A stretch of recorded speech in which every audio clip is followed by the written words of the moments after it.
Since 2021, more than 11 million U.S. children were estimated to be living in poverty, according to a Census Bureau report and released by the Children's Defense Fund. That means that 1 in 7 children, or 15%, are living in struggling homes. It's even higher than the adult population poverty rate, which was 10.6% for 19 to 64-year-olds and 10.3% for ages 65 and above.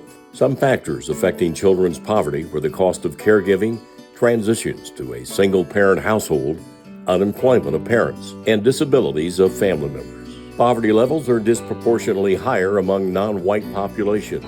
Indian, Alaska children had a 2021 poverty rate of 29.1%, black children 27.1%, and white children at a low 8.8%.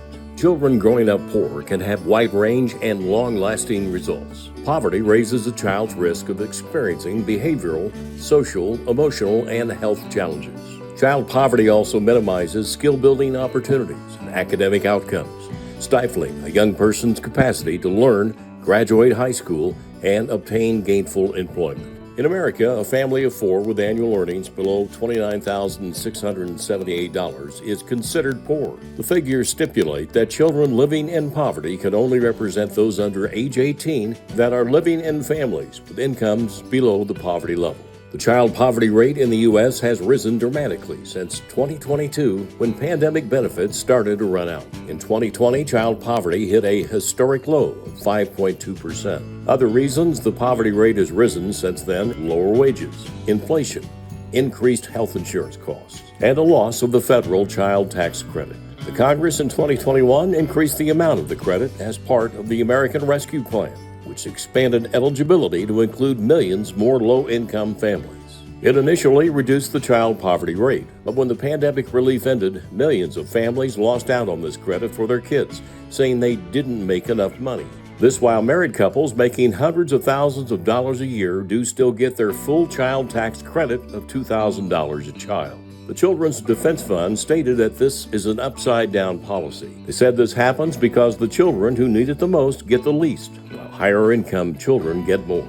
During the pandemic, lower-income parents overwhelmingly used the extra tax credit money on household essentials like rent and extra food not available always at food pantries. Some used this money to pay for emergency car repairs to keep their older cars running. When the tax credit began to end in 2022, many parents had trouble paying bills and covering basic expenses like rent and groceries. With higher inflation and lower wages for many people, some parents feel worse off in some ways than at the height of the pandemic. Recipients generally agree that the child tax credit would help right now more than ever, since many prices have nearly doubled.